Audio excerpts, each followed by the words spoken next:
What's going on, everybody? Welcome to Barz and Shotz, episode 91. I think I'm correct. You got 3/4, 92.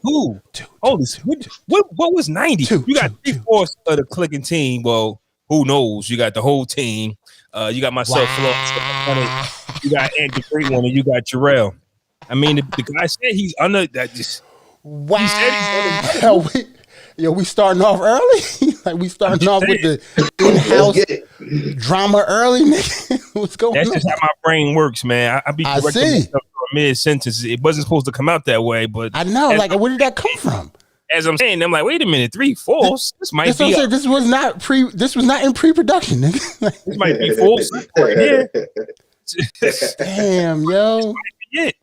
We the Fantastic Three. Yeah. Which one, Jay? Jay the thing. Jay the thing.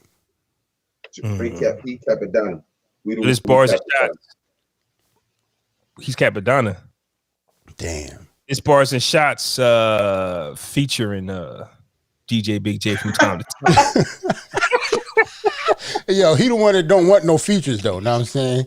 He don't like features in the verses, but he a feature on his own fucking show. Though. So that's great.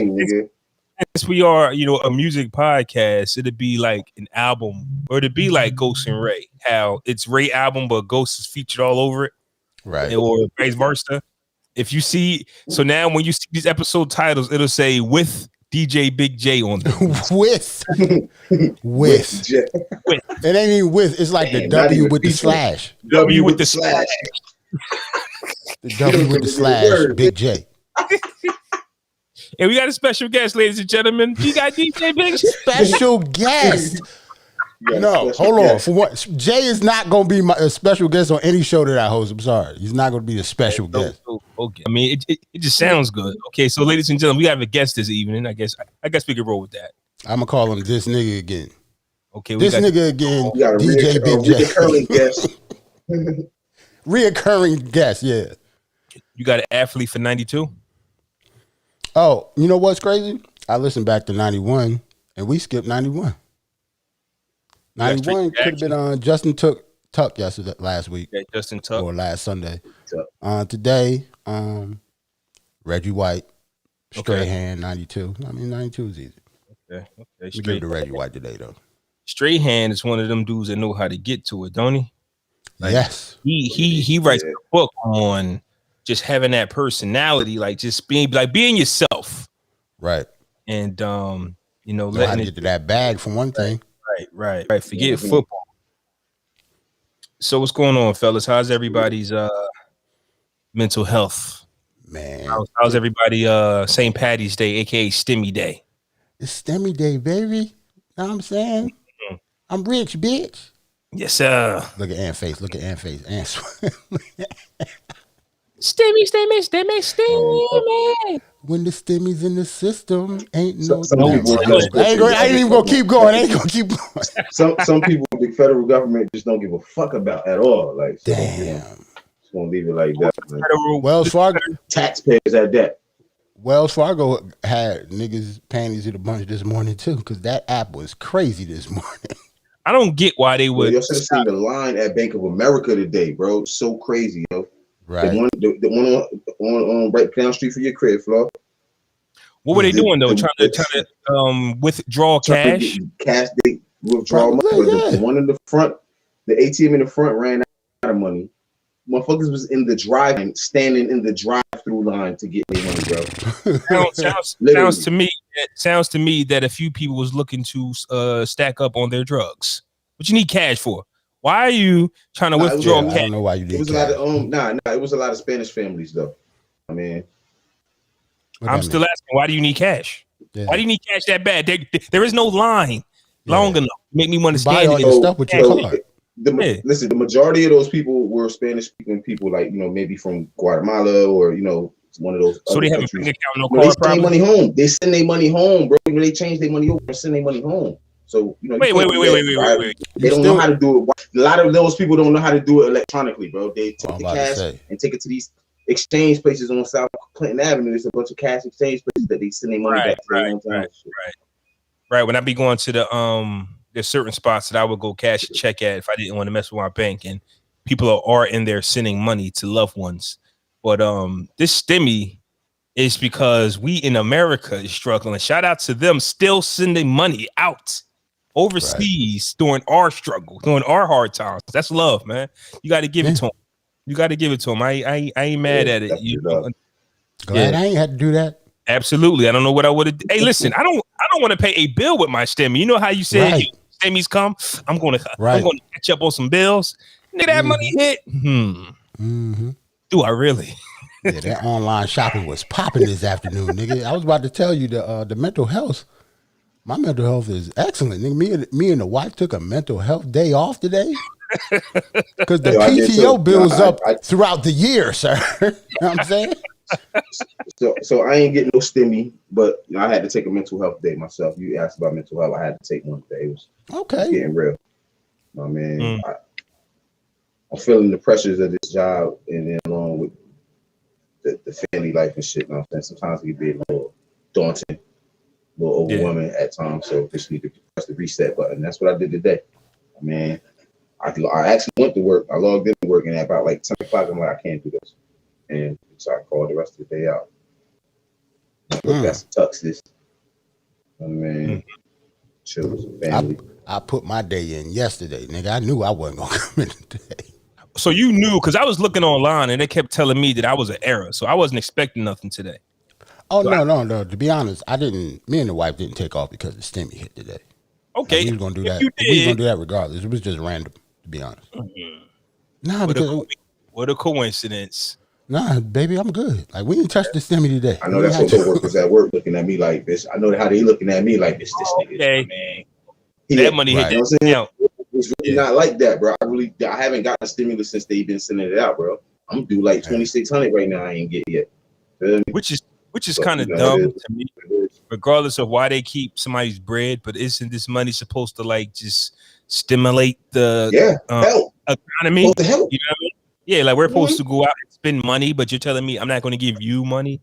Like, I hate that form of control at the end of the day. You know what I mean? Now, did the money that they didn't give you, did that go to my books? Did that go to what I owe? I don't know. Do we know that? Or we just not going to give you nothing? Bro, I don't know nothing. They're not even telling me nothing. You know, you go on the site, that shit say no information. I'm like, damn. This is honestly, when you talk about stimulus checks, right? And you see how, you know, what Ant talking about in his situation. I don't understand why people think reparations will happen. Yeah. Imagine if reparations happen. Bro, they're going to just fine every Negro.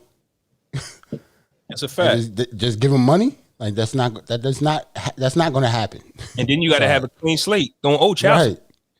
Right. Even if we owe you $1 billion, we gonna hold it all because you owe. Like I don't understand why people pay these rears. Yeah. Mad people talk about reparations. It's mad people ain't gonna get no fucking reparations, even if they are gonna come out. That's a fact because they'll pop. But here's the thing about reparations, though, bro. It's the same way with like the Indians right now. If you look up an Indian chief right now, that nigga not Indian. He gonna be a white man. So you're gonna have a bunch of people. No, I'm serious. I'm not trying to be funny. Yeah, you're gonna have a bunch of people who are, you know what I'm saying, who don't want to embrace the black shit, half black and shit like that. Who when racist shit, now they want to embrace their black side and shit. You feel what I'm saying? And they don't know how to. They ain't gonna know how to, you know, separate that. So it's gonna be a big cluster. And ain't gonna be able to do it. Absolutely, it's going to be too much. You know, we are like I think we are like the dominant race right now. Don't quote me on that, but we are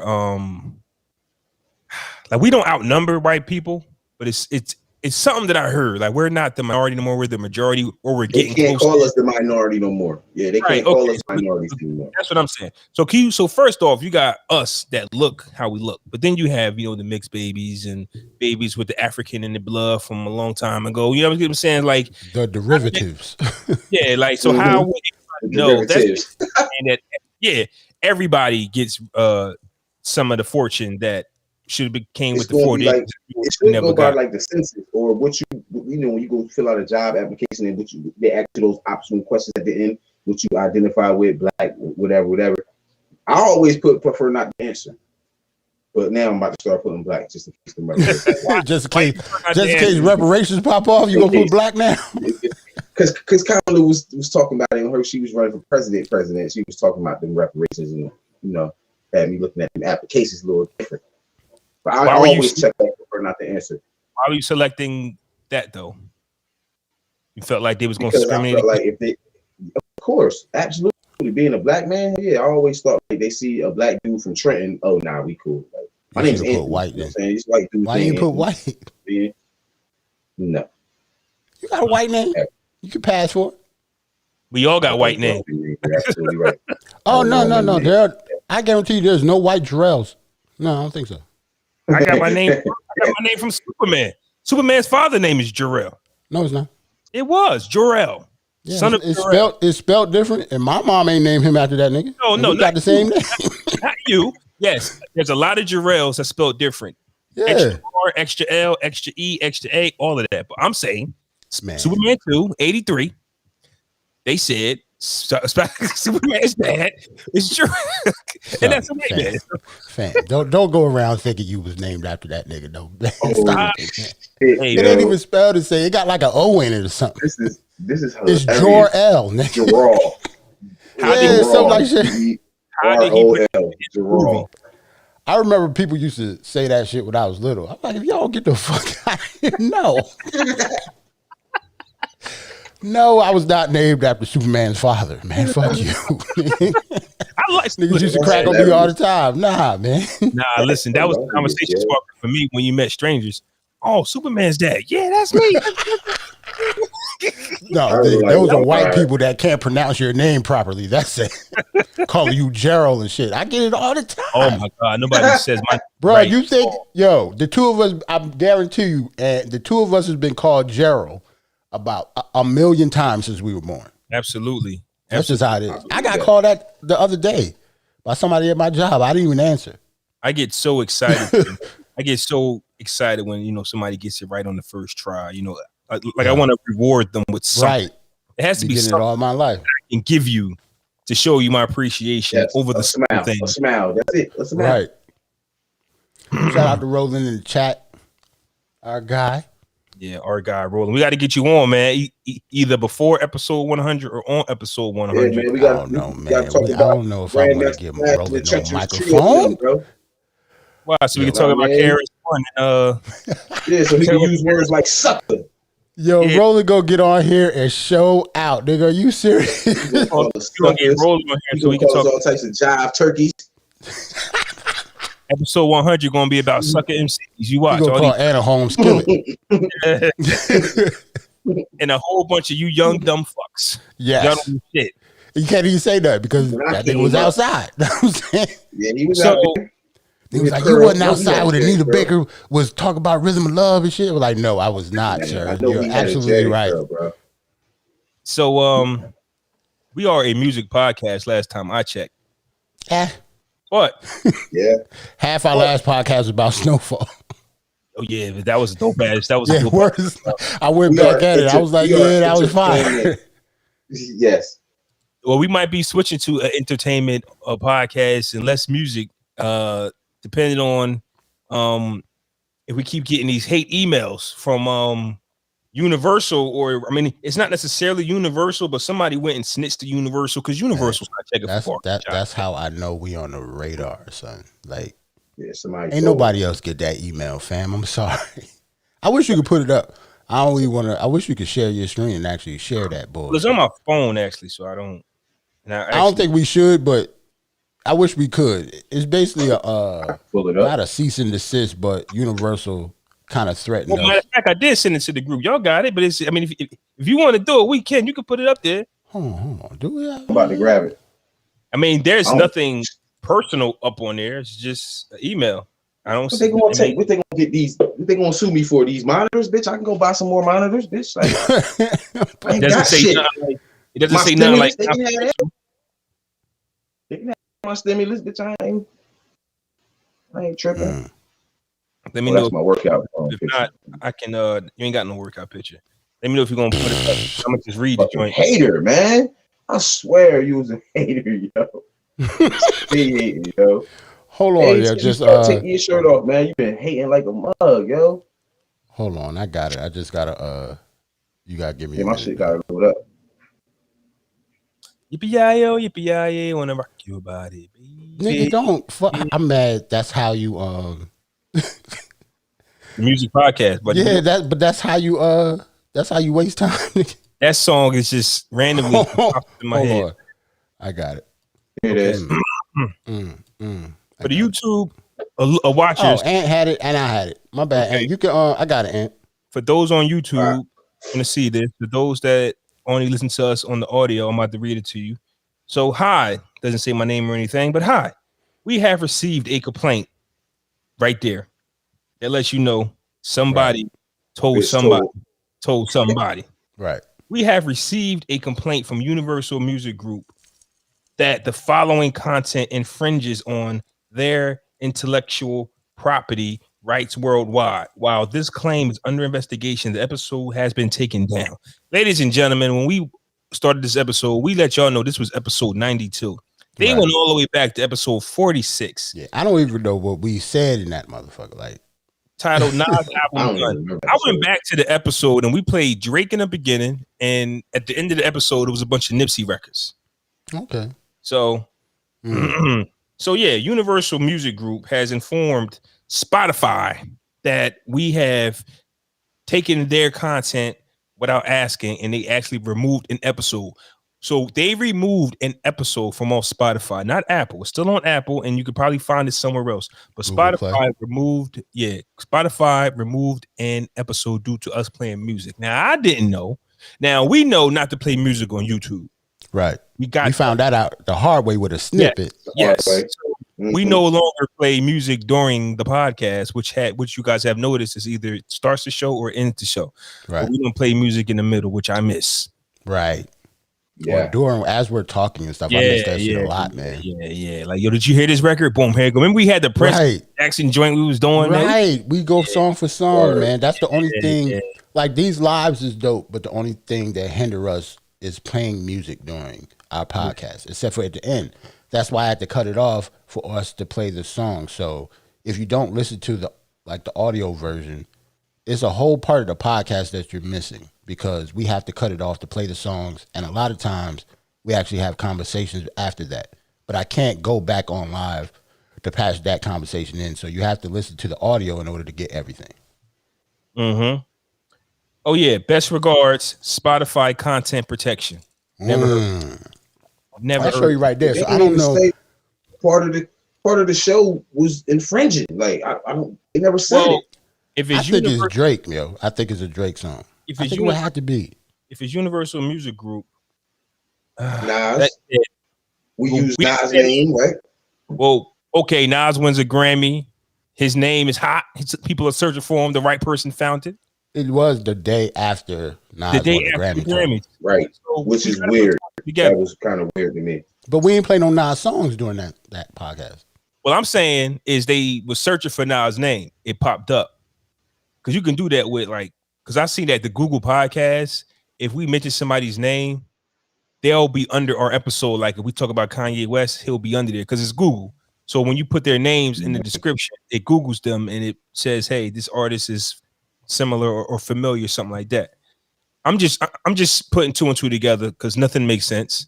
Because we're not on Universal Music's radar for them to actually do this. We're not, doing a million downloads an episode. We're not. Right. We're not Joe Budden in them. Right. My thing is, we would have to be a threat to somebody or somebody's hating because that was a complaint. So I got an email from Spotify, not an email, or I think it was an email from Spotify, a different one, right? And they said, find yours, right? It was a joke, but I guess they was promoting how many podcasts they have on Spotify. They got close to 3 million podcasts, right? Mm-hmm. Let alone, that's not even per episode. They have 3 million shows. Like separate podcasts. Wow, I got you. So you can imagine how many episodes are within those 3 million podcasts. Right. How did they find episode 46 of Barz and Shotz? Right. That's nuts. Crazy. We on the radar somehow, man. I don't know. Obviously, we can't connect the dots really, but we either a threat to somebody and we on somebody's radar. We just don't know. That's all. And you got to take your losses as Joe Budden. Joe Budden. You think it's Joe Budden hating on him? He already took a couple ideas, but that's something for another podcast. That's something for another podcast. But we talked about that before.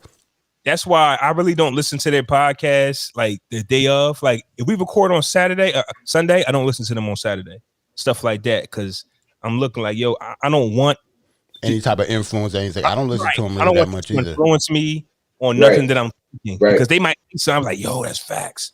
Like, nah. But then going back, listening to him, I'd be like, yo, same shit I said. Like when Roy was like, he don't want to watch one artist perform on Instagram. I said that shit. And my guy said I was nuts. But I said that shit. Like there's a lot of stuff I got you. Like D'Angelo. Like there's a lot of things that we talk about. That When we talked about the D'Angelo stuff, it was mad people that didn't like it. Like I liked it because that was my favorite artist, but it's mad people that hated that shit because they wanted a real versus. That wasn't a real versus.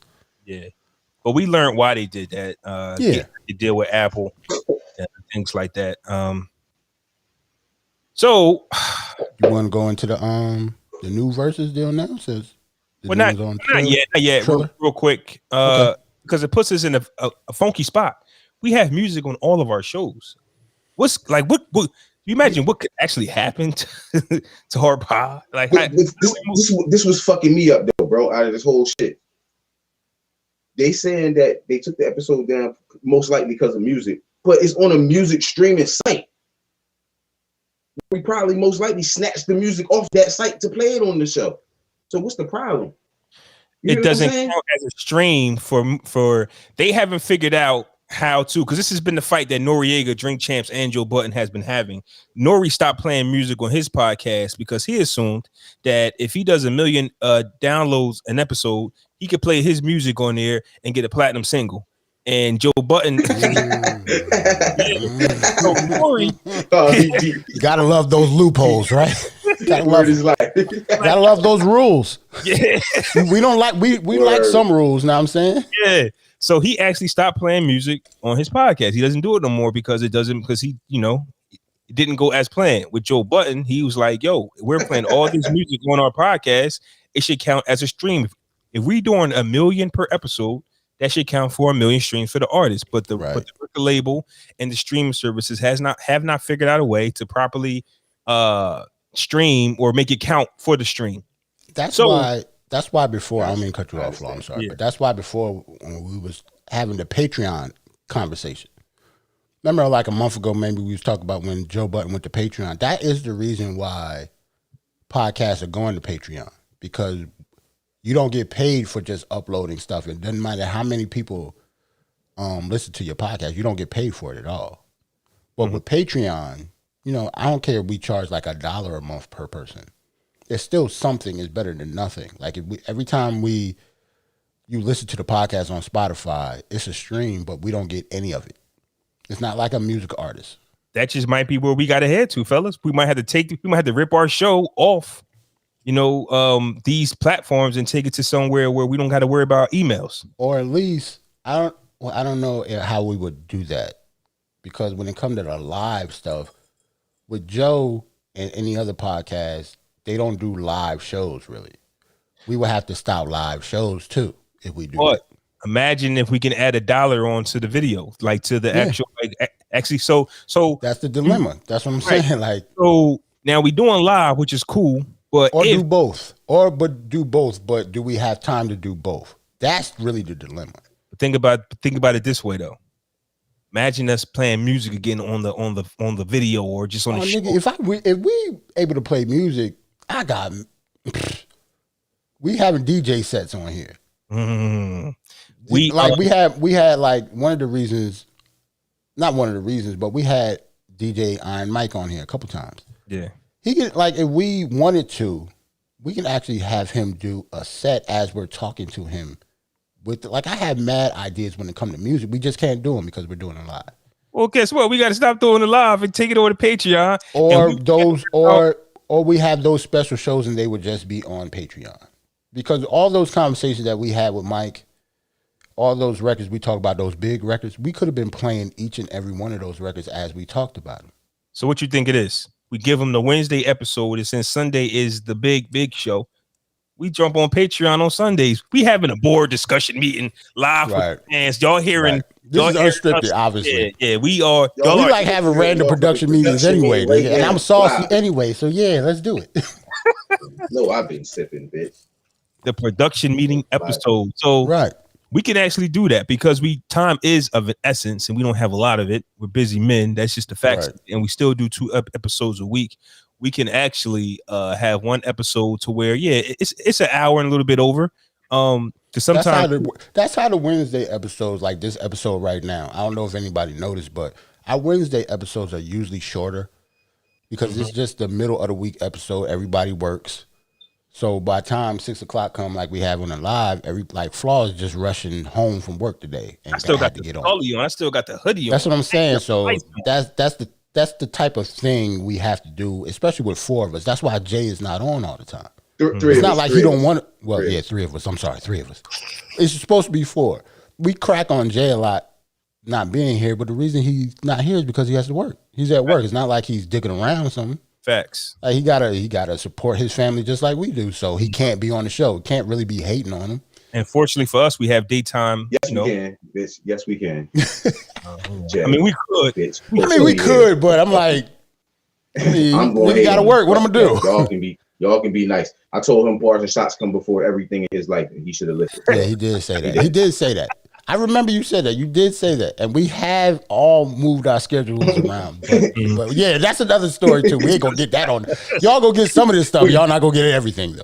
So we'll continue this discussion. We'll figure it out because we want to play our music. This is a music podcast, but we are in jeopardy of losing all of our episodes on Spotify. And if we're going to sacrifice our time away from our family just to have a universal music group pick us off one by one.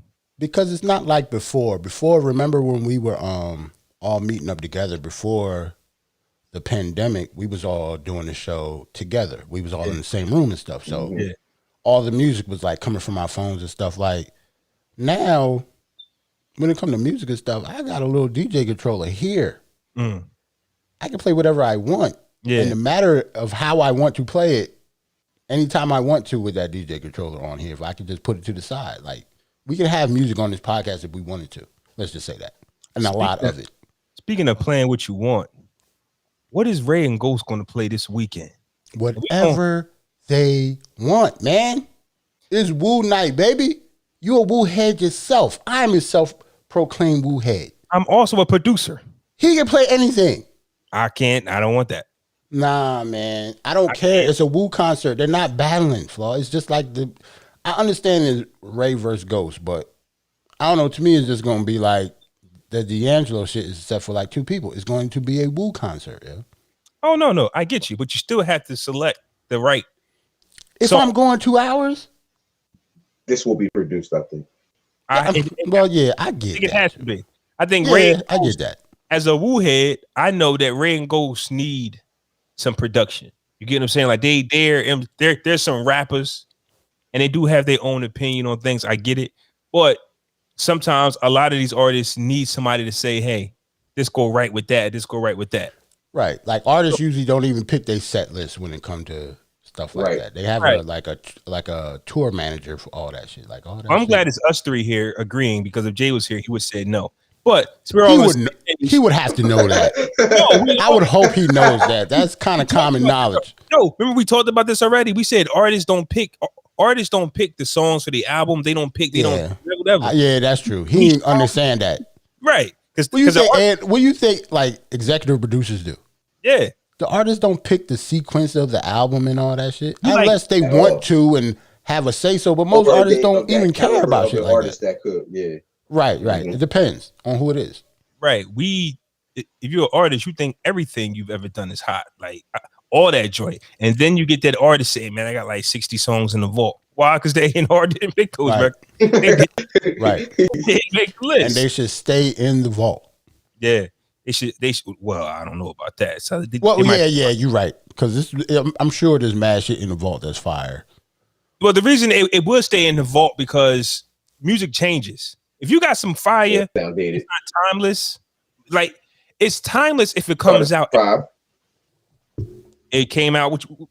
Tell me what you mean by that Carter 5. Like how the 5 was. Remember how that dated that album sound to us? Remember? Oh, okay. Because all them songs was in the vault. Oh yeah. That's exactly what we're saying. Got you. If it comes out at the right time, it could become timeless. Meaning, we can, like I was joking about Money Cash Holes. You know what I'm saying? Like that, it came out at the right time. If that came out now, I don't know. For everybody listening. When everybody listening. Definitely. When we first got on, right, they don't know what you said. When we first got on, right, when everybody got on this program, Ant was playing Money Cash Holes by Jay-Z. And Flaw said that shit aged terribly. He said he didn't like the beat and stuff. That's all. Money Cash Holes. Swiss had to say that. Now I wish I could actually play music because I would be playing Money Cash Holes right now. And I would say that when X comes on, we'll go nuts. But other than that, the song is problematic. Can't play it in 2021. It wouldn't be a single in 2021. Nobody. It would not come out this year. Hell no. Mm-mm. I don't know. Not even the last 5 years, I would say. That song when it came out. But that's a record that came out when it was supposed to. So if you holding on to 60 records and you don't drop them in that time period, it's a chance that when they do drop, it's going to be trash. That makes sense. Like if you drop it at the right time, it could live forever. True. But if you drop it at the wrong time, like get this shit out of here because we're not on that time no more. It's crazy to think that way. It's crazy how that works. So listen, right, about Wu. I want y'all to follow me on this, right? And I put this together in my head, right? When did Wu-Tang fall off, right? Because they fell off. Right? Everybody falls off, right? Right. That got me to think. Yep, as a collective, as a group, just Wu. Just when did people stop? At the Triumph album. What was that? Wu-Tang Forever? Okay. I'll give you that. I ain't mad at that at all. Well, and I'm gonna tell you, huh? No, I don't know. If maybe when the next one came out.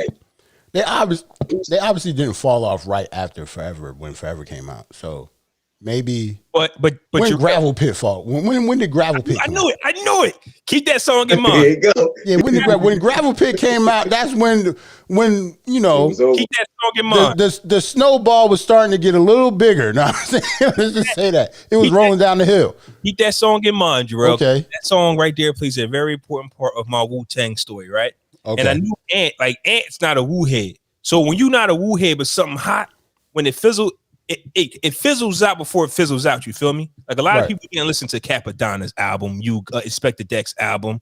Right. Who else? Like there's so many people that dropped after that the Wu heads was like, oh, these dudes still got it. And then at the overtime, it's like, okay, something's not working here. So here's my thing, right? So I'm watching IG Live and they promoting the headline of Ghostface and Ray, and Mano is on there talking about how he first heard Cream, and that's when he started writing. Cash Rule, what? I'm glad you said Mano. That's another segue to another conversation. Oh, Mano? Yeah, because he interviewed somebody that we might could talk about later. Okay. Oh yeah. Okay. I'll make this brief though. We already almost 40 minutes in. Okay. So you said Mano. That's all that clicked in my head. I was like, oh shit, yeah. Okay. Mano with the breaking news. Remember Mano with the breaking news. You know what I'm saying? Breaking news. Nothing nobody ever do. You know what I'm saying? Like we'll talk about it. Mano listens to Cream, Cash Rules Everything Around Me, right?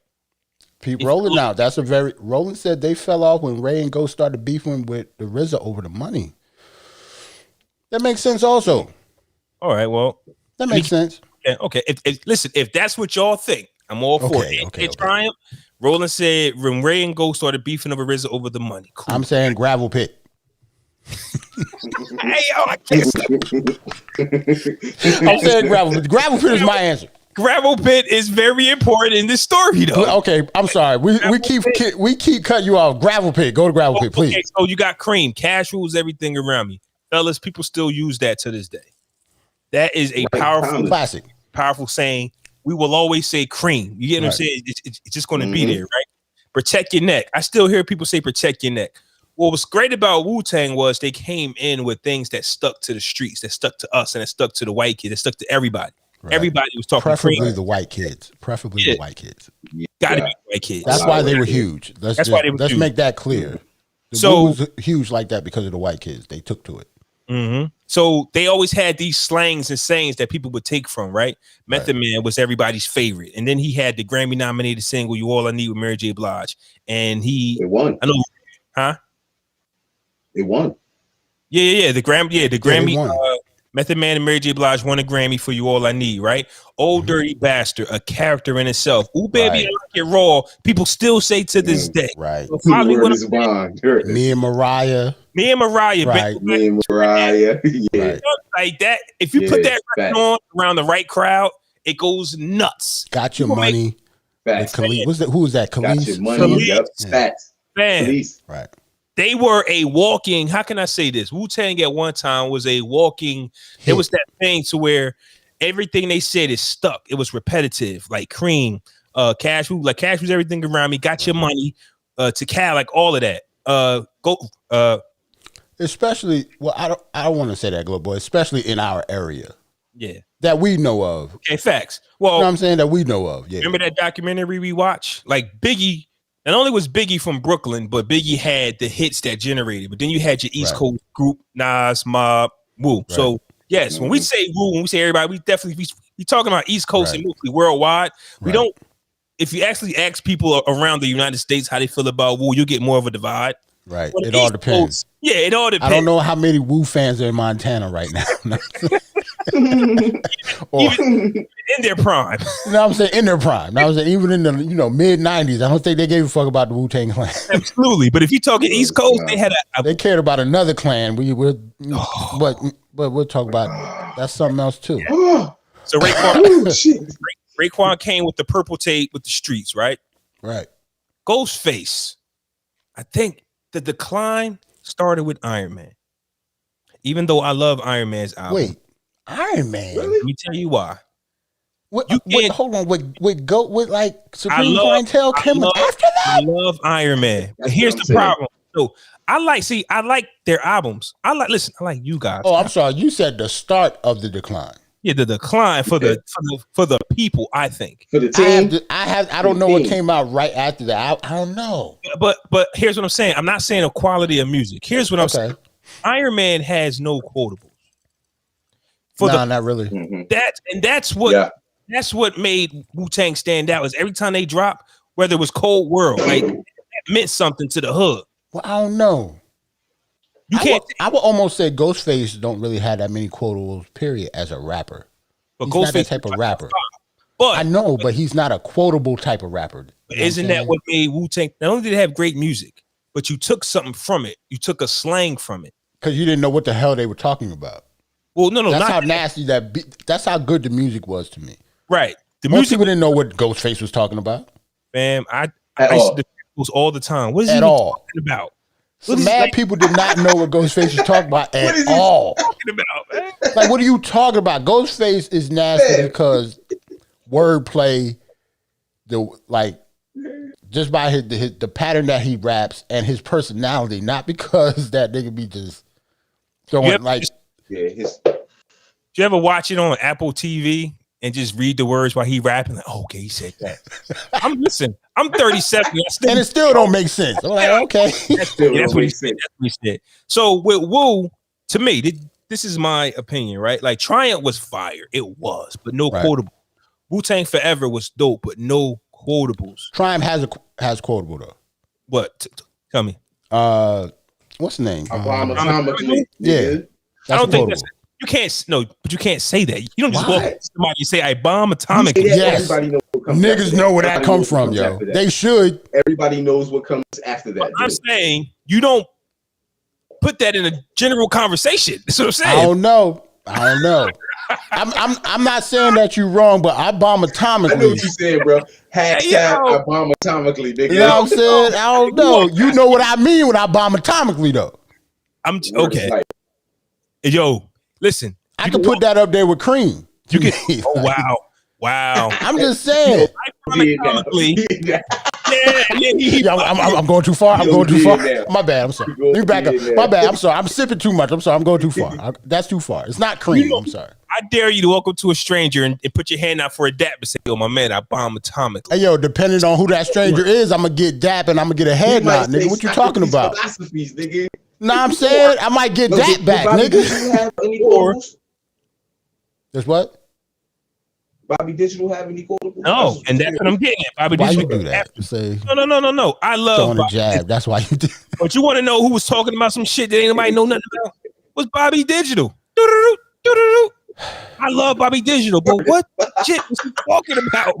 Fam, you are one of the only people I know that love Bobby Digital. And I come from a group of kids that during our like senior trip, we all went out and got Wu-Tang Forever. Like I come from like me and my friends were Wu heads. Yeah. You are the only person, even out of us, that like Bobby Digital. Like none of us like that. Bobby Digital was that shit, man. Bobby Digital was that shit. Like we was more like okay, when RZA brought out Bobby Digital was cool, but then like Killer Priest came out. Killer Priest was dope. Yeah. We like stuff like that. Bobby Digital was a little bit too left for us, man. Like that was crazy. Fact. Listening to it now, you like, what the fuck is he like? He's another one. What the fuck is he talking about? I love this dude. But it's just like, yo, what the fuck, man? Like he's fucking up the story, really. Like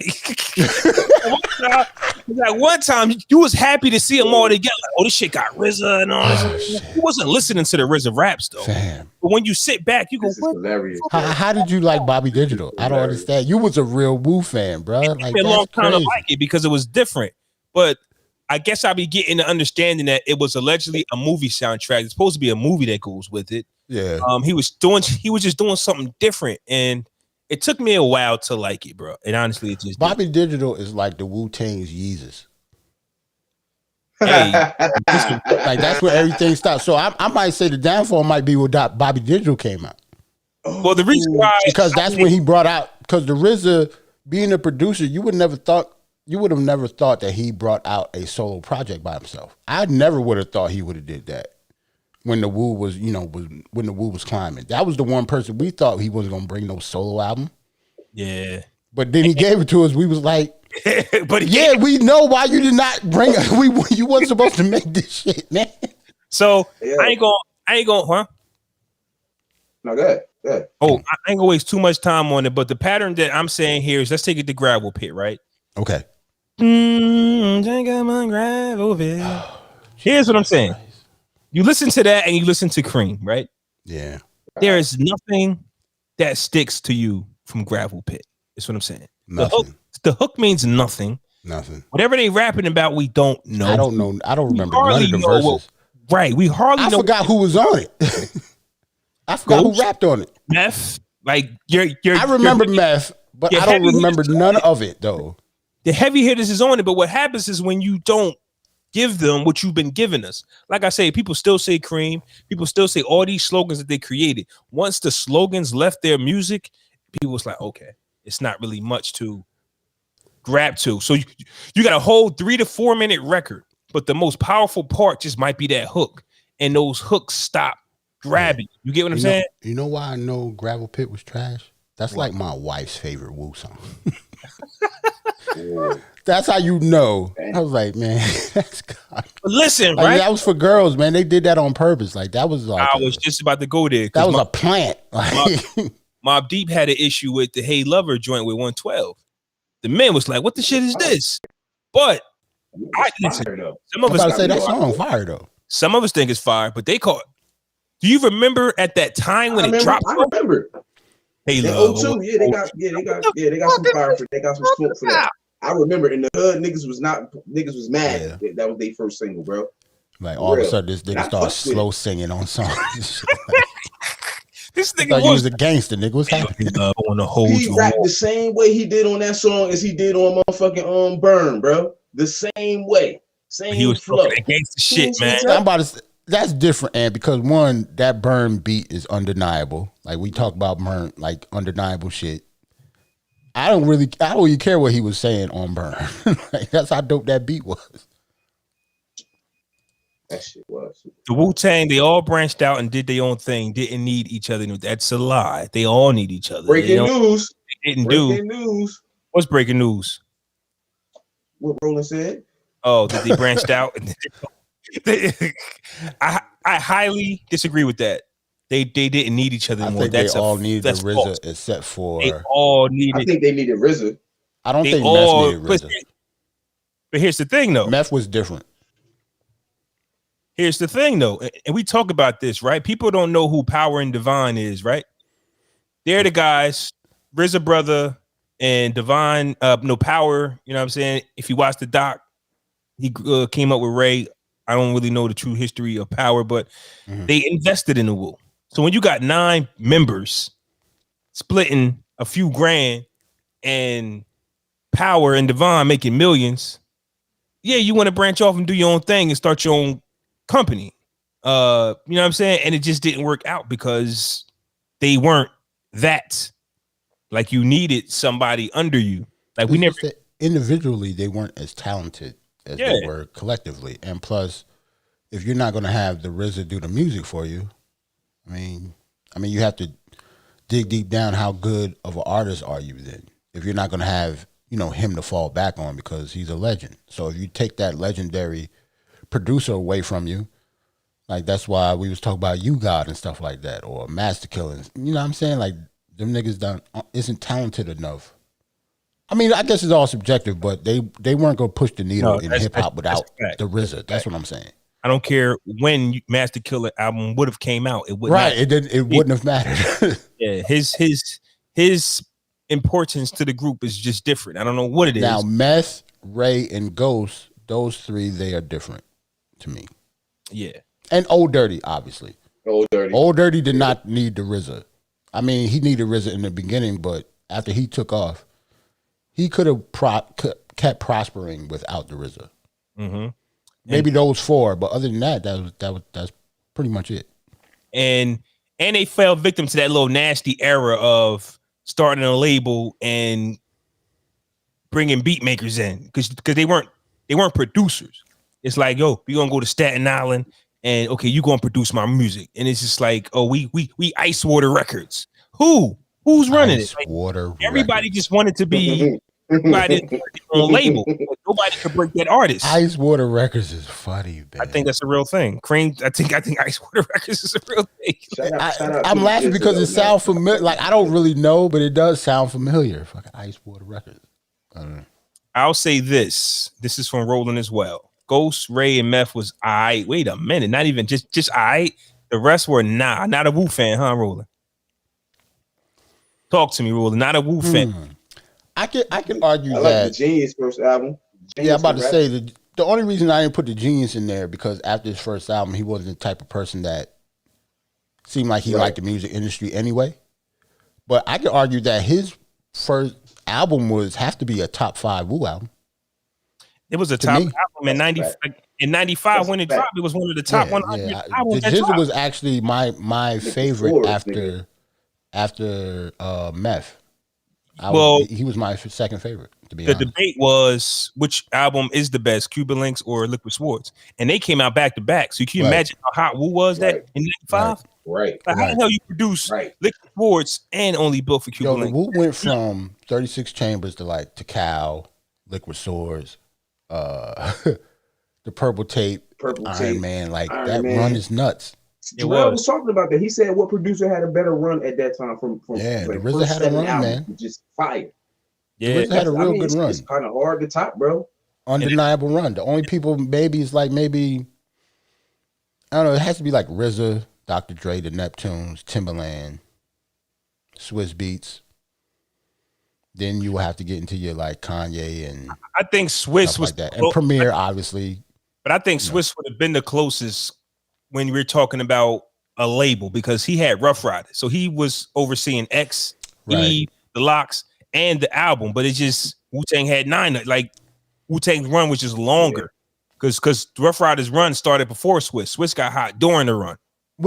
I want to think that when it comes to 9 people in a group, that's already nuts. 10 counting Capadonna.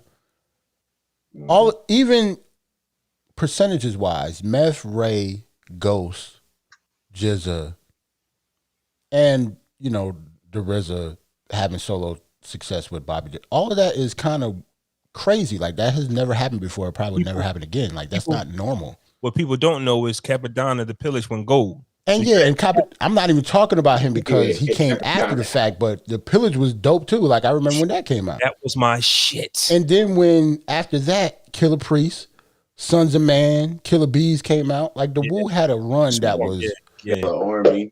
They had a very, very crazy run. And just like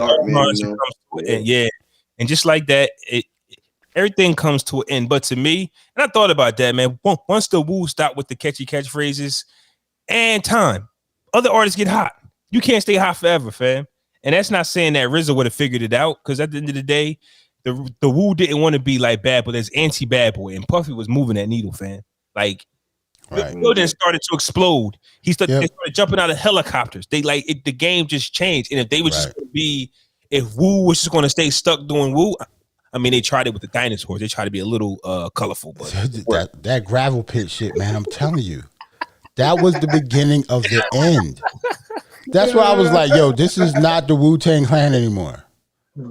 They look like the Flintstones right now. What is happening? Like, that didn't Meth got on a Barney Rubble outfit. And these was our guys with the Timbs and the hoodies. Yeah, that's what I'm saying. Like, it's over. That's why I was like, this is the beginning of the end. Like, it's over. Like, it's done. And after that, it was pretty much was. Okay, that was my Wu-Tang rant, man. Mano. Let's bring it back. Breaking news. Which album? The W? Gravel Pit was on. Yeah, Double Platinum. W, I'm pretty sure it was, because that's how popular they were. And that was in 2001. So from 93 to 2001, they had a hell of a run. Almost 20 years of double platinum or better. You get what I'm saying? So probably one of the greatest groups of all times, the way they did it. You can argue NWA because of the way they did it. Like you still consider them any album with Gravel Pit as the lead single and it went double platinum. So just think about that shit, bro. Like, first off, they could do no wrong at that point if Gravel Pit was the lead single. Like that shit was first. First off, I got to get you. Gravel Pit was not the first single. What was the first single? Click, click. Click, click. Fam, I don't even remember that. Yeah, that was their first single. Click, click. Click. Well, damn. They was at the table shooting each other. It was at the table. It was on the elevator. Whatever. All right. Wu-head. I might have looked at. I really don't remember that. Wu-Tang. And I remember everything. I don't remember that. That's crazy. Hey, but that was crazy because hey, here's a funny fact though. In 1997, Capone and Noriega dropped the War Report, which kind of rattled Wu-Tang forever because they was new and that War Report was fire. Yes. In 2001, that album, The W, with Gravel Pit drop, and CNN War Report reunion drop that same year. So we both wrong. They had like a Protect Your Neck part two came out. Right. We're all then Gravel Pit. Hold on.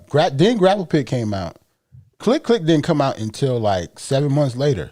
Okay, yeah. The funny thing is to have 3 singles come out on that album is crazy. Yeah. They did have that Triumph-like single in the beginning where they all got a verse. It's called Protect Your Neck to Jump Off. Yeah. I don't remember that either.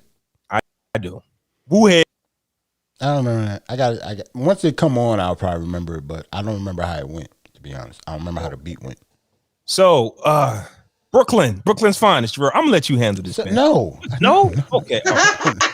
Why I gotta handle this? All right. For one, don't start off this story with Brooklyn's finest, nigga. You don't never start off a story with Brooklyn's finest until now. That's crazy. Mano, Mr. C. We talk about mad people from Brooklyn. Now all of a sudden, Brooklyn's finest as you start off. All right. Okay. So, man, he from Brooklyn, yes. The podcast game is crazy right now. Everybody's got a podcast. Shout out to Mano. I don't know who his co-host is. I didn't bother to do no research. Didn't even know we was talking to Mano. Don't matter. But he interviewed Mr. C. We've been celebrating the life of the Notorious B.I.G. and this is one of the rollouts.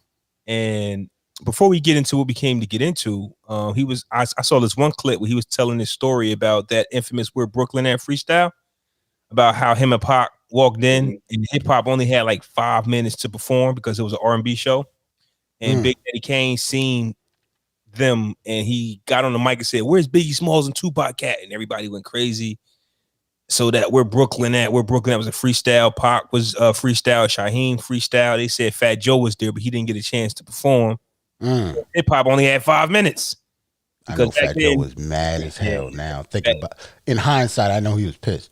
Yeah, because that's a legendary, right. Because people don't believe the stories he be telling sometimes. Like, because right now he got the story out about him and Big working on the album together, dissing Tupac, which could be true.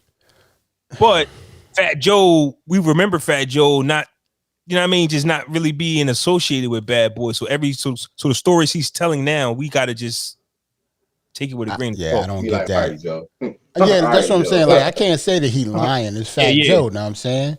But yeah, I never heard that before. Yeah, well, you telling the truth? I don't know. Yeah. I ain't saying he lying. All right, Joe. Yeah. So so that I thought that was a dope moment about how they did it, and how Mr. C got that audio was a DJ actually let him record it on the tape, and he went and he kind of like just burnt it off of it, and he's got that, he's got that infamous freestyle, man. So shout out to Mr. C for that. So what we want to talk about, right? We want to talk about his choice of pleasure.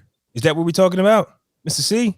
Yeah. Okay. So, Mr. C. That is a very good choice of pleasure. Yes. Yeah. You like that, right? Just keep. Yeah. That's a good choice. Because good choice of words. But Mr. C said some shit that pissed me off. I ain't gonna lie. He said something that kind of rubbed me the wrong way, because this is what a lot of the youth have been saying for a long time, and I just hate this phrase that they use. And I'm sorry, guys, but I can't remember what he said word for word. I know what you're about to say. No, but it's something. I'm a trisexual. No. But you just reminded me. I will try anything. I do what I want. Like that type of mentality that I think that I haven't heard kids say it recently, but there was like a period where that was the thing. I'm going to do what I want and try and do everything. But that's not where I come from. You get what I'm saying? It's like, I don't care about who's gay, this and the third. But when you do get asked and you choose to answer, it's, well, I do what I want, because for me that says you don't really stand for something. Like, what do you stand on? You get what I'm saying? I don't get it, and I think that a lot of the youth, not Mr. C didn't use it wrong, but it triggered me because I think a lot of the youth was using it wrong to find out what they wanted or who they were. In a sense, I'm from the land of law and order. You know what I'm saying? Like, there's things you do, things you don't do, things you say, things you don't say, or there's consequences. You know what I'm saying? The era after me or the era after me, there was never no consequences for the things that was said or did. You get what I'm saying? So Mr. C, old ass, falls into that category of, well, I just do what I do. I like what I like.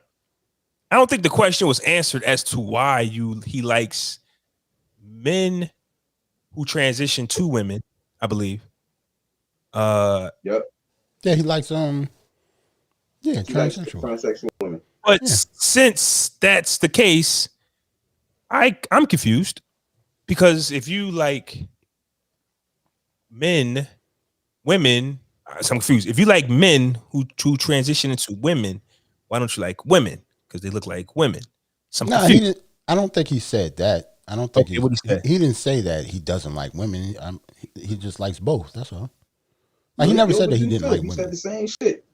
Who said what? He was saying the same shit.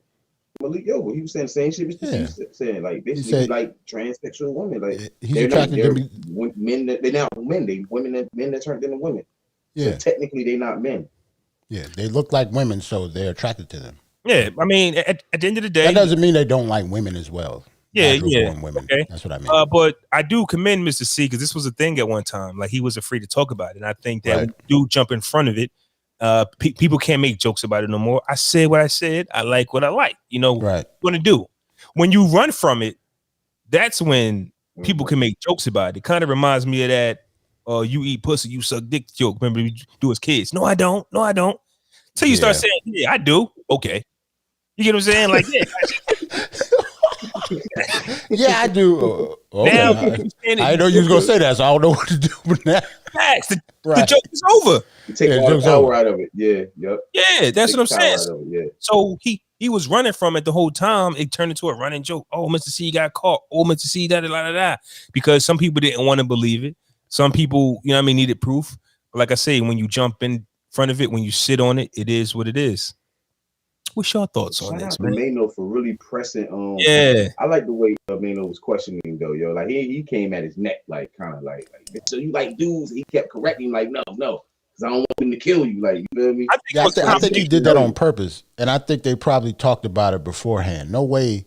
I think Mano probably respect him more than to just throw that question out in the middle of a conversation while they're being recorded. I'm pretty sure they talked about it before that happened. I definitely think it was a combination. If you Mr. C, you're not going. If you Mr. C, you know Mano. So that's why. I know Mano, but Mano ain't crazy. He still got a he still got to be professional in what he's doing now. He has a podcast now. Like, yeah, but I'm saying if Mano is our guy and Mano see us without the cameras, he gonna be Mano, right? Right. So I'm pretty sure he's asked Mr. C questions like that, or just being blunt like that. Off camera, yes. Right. So people expect that of you. So Mr. C expects that of you. So when I say, shout out to Mano for asking the tough question the way he asked, I'm with Jarrell on this. Like, I'm pretty sure that Mr. C knew it was coming. And all of us, everybody that kind of know the situation already knew that this was a thing anyway. He got arrested for picking up transsexual prostitutes twice. But you can say allegedly in front of to everything though. No, but it's not alleged. It happened. It's public record. It was in the news, nigga. Like, it wasn't alleged. Like, everybody watching the news, I can it's not allegedly that you like you obviously like transsexual, which is fine, but you obviously do. So you didn't really need to me, I didn't really need the announcement because I don't care. Okay. But it's kind of weird that it came out now. Like, I don't really get it. He was ready. That's the only thing I can see. Like, it has to be. It was personal to him, and he needed to get it out. That's the only thing. That's the only reason I think he did it. And I bet he didn't need to hear it right now. Say that again. I said we didn't need to hear that though. No, we didn't need to hear it. No, I didn't need to. It was for him. But good for him. If that was part of his, mental health. We talk about mental health all the time. If he needed that to be put out there publicly, even though I'm pretty sure everybody in his private life knew, then so I'm okay with it. It's cool. Here's my question for you guys, right? Not how bad we want to know because it's not our business. But if you keep hearing something about somebody, whether it be Michael Jackson's wig or nose or anything, surgery, somebody did something, Sammy Sosa, whatever, don't know. How important is it for them to one day all of a sudden say, yeah, I got a nose job? Do we of course we'll go, we knew it. But when they finally come out and be like, you get what I'm saying? To me personally, is never important. Okay. Because I think everybody has a right to do whatever they want with themselves personally. Like, that includes the sex lives and all that. I don't really care what y'all do in y'all sex life. I will never ask. What if they're publicly lying though? And you're like, if they're publicly lying, I get it, but I still don't care. That still doesn't have anything to do with me. Okay. But that's on you. Like, if you want to look stupid and lie and be caught in a lie and everybody know you're lying, that's on you. But I can't be upset if that person is living on a lie. It's not my life to live. So didn't Sammy Sosa come out and say, yeah, I bleached myself. I don't give once you come out and say, yeah, I did it, and so what? It's over. Yeah, what do you like? It's over. Like, okay. Over.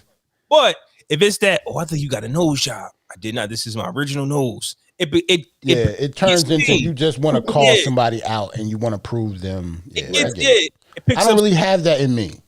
Right. To be honest, I don't care enough. Like, I have a nonchalant attitude when it comes to other people and strangers. Maybe that's why I don't know. I don't hold, like, remember I said I don't really hold famous people up on a pedestal. Like, it's the same, like, if, I don't ask y'all questions like that. Yeah. Because I don't care, because you can do whatever the fuck you want to do in the bedroom. Like, that's not my thing to ask. Like, it's weird as hell to me that people care. But some people care. I don't get it. It don't have nothing to do with you. He ain't fucking you. So, I don't know. Cheers to Mr. C and all his, what'd you say? What'd you say at first? I freestyled it, so I don't remember. Yeah, I forgot what you said. Like, pleasure. Something about his pleasure. That was freestyle. You want to say Ant? Shout out to him, I guess. I don't have an opinion either way on his situation, but I think, like, it's what y'all said. Like, when those celebrities finally do come out after years of lying about it and finally do say, okay, yeah, this is what it is. It's about them at that point, because we already know what it is. You know what I'm saying? So it's kind of like Mr. C, like y'all said, him saying that, yeah, you already know what I do, and that was for him, like to get it out off his chest. Right. And I don't want people to think that this is just all about, Mr. C situation. We've had a lot of situations. Like as Ant was talking, I'm thinking about Rick Ross. Like, remember he was like, no, that's not me. Yep. That's not me. But yeah, I don't really get hiding that you had a regular job. Because it came quick. Well, you wasn't supposed to have one back then, though. Yeah, word. Not even a job. It's that job. It's not the fact that he had a job. It's the job that he had. You know what I'm saying? All he had to do was what 50 said. Get the job. That's how you make the connect. That's all he had to say. That's what I was about to say. Like that's what he had to say. That's what I'm saying. Like people care about what other people think about him so bad. Yeah.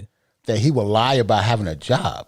But it came quick, don't we? But niggas got you in the picture, dog. Right, like you in the picture, nigga, like with the shades off, or we see your real face, smiling, no beard, nothing. Right. But cheesy, nigga, like all of that makes sense until somebody run up on you, and you need to answer right then and there. Now that answer that Ant just gave and Jarrell, that makes sense when we got time to get back and get with your PR team. Yo, how we going nip this in the butt?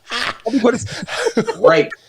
How we going? They said you was a CO. Were you? Yeah, but how we gonna spin this? Oh, fuck. I do not care about shit like that. Like, I took the test, I passed.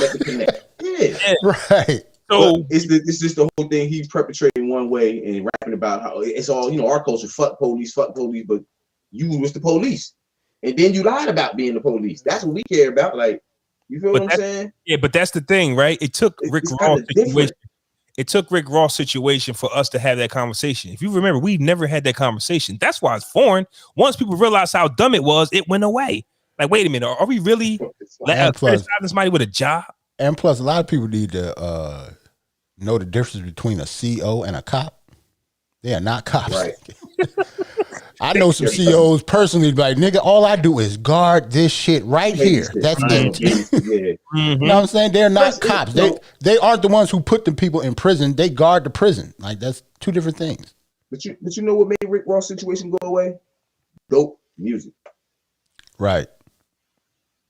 He did step in front of it, though. Dope music and him admitting that, that was me, but I did what I did.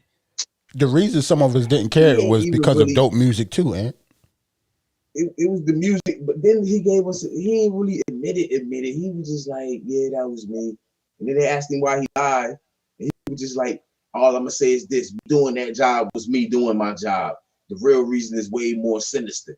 Like, nigga, what? What?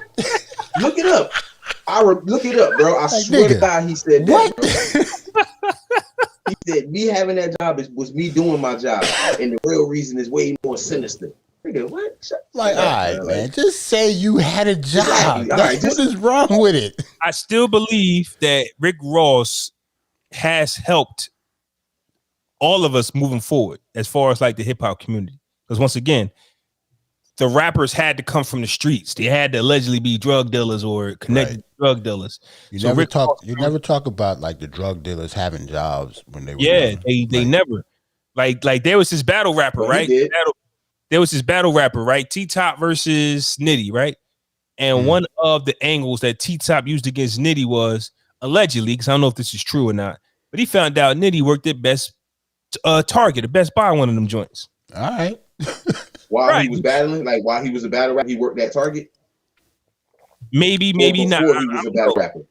But battle rappers, I don't know how much they get paid, and they might get a few grand per battle. So it's not like I'm about to say, if I got bars and I work at Target, I'll bar your ass up in a Target shirt. Fuck out of here.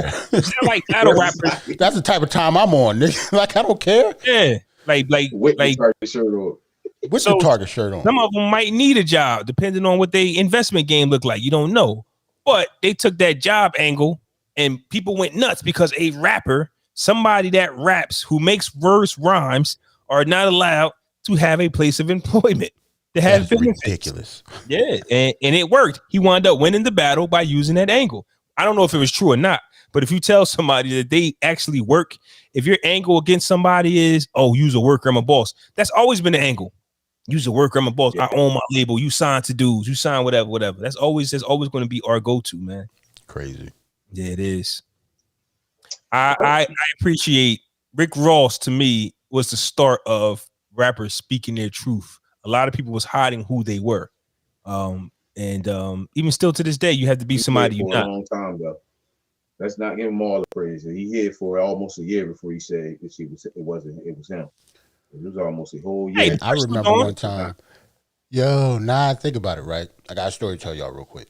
I went to matter of fact, this was a Joe Budden concert a long time ago. And it was at SOB's in Manhattan in New York, right? And Styles P was there. He opened. But before that, like one of the first people, it was a rapper by the name of Shy Stimuli or something like that. I remember him because he was from Brooklyn. He came straight from work and got on stage with his post office uniform on. He even went on stage, grabbed the mic. He said, I had one chance to do this. I just came from work. And he killed it. Like, I don't know where he is now. I just know it was like Shy or Sky Stimuli, something. He's from Brooklyn. But I just know he came on stage. He was like the first person up. And he had a post office uniform on. It wasn't no gimmick or nothing. Like, he went on stage. He told everybody what he was doing and anything. Now, you saying he killed it? Killed it. I could sit here and say that him having a job might have killed his chances of getting on. Because he had songs ready and everything. Like, a track in the back. He grabbed the mic. He was just rapping with the fucking mailman uniform on. We weren't ready. You can't be no mailman. You can't be rap. You can't do both. Yeah, you can't. It's hard to do both. Yeah, and somebody might have looked at him and was all it takes is one big break, bro. All it takes is one big break, though, and that's all he was probably looking for. That one big. Because I remember at the time. Kiss his ass. Because I remember at the time I had never heard of him, but he was so good that this was like 10 years ago. But he was so good that I looked him up, and he had stuff like out on the street, like mixtapes. And if you look on Dat Piff, he got mixtapes and shit like that. But he just never popped. Obviously, I don't know why, but I just remember that story. Probably, I don't know, but he was really nice. I'm dead ass serious. Like, he could be super nice, but if you're talking about a Joe Budden concert, SOBs, that was probably before the Rick Ross situation. Right, that stuff it's not common to do that. You have to be from the street struggling, selling drugs for people to believe you. Because here's the thing, you know how crazy that sounds. Like, you're absolutely right. You know how crazy that sounds. Back to the Wu-Tang, right? Who was you gotta be homeless in order to be successful. Who was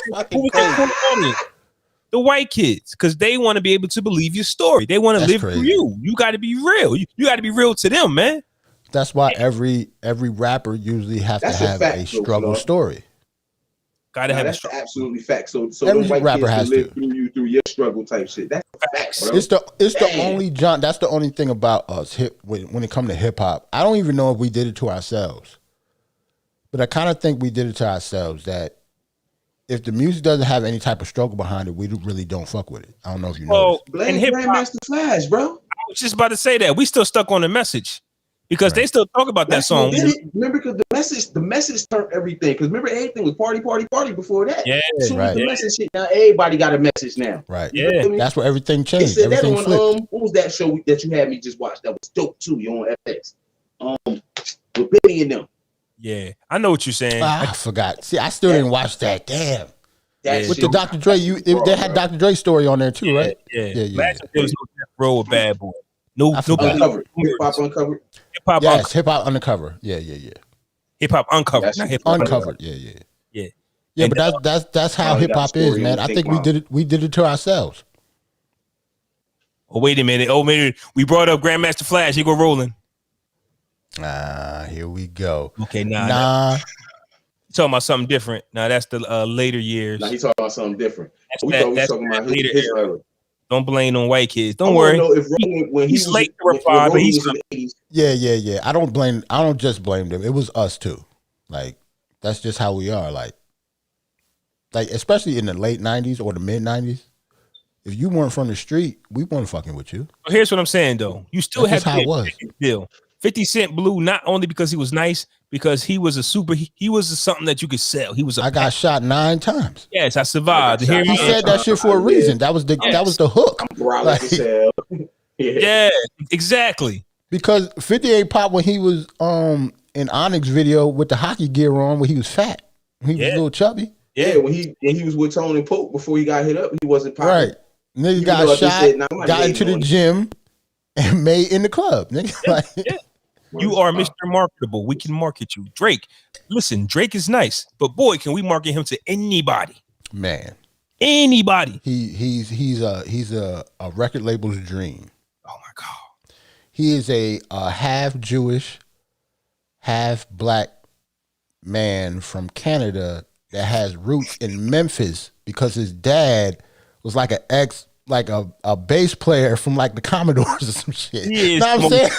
He is the most muddiest. Like he is the most internationally marketable nigga on earth. That nigga dad is a bass player for the Commodores.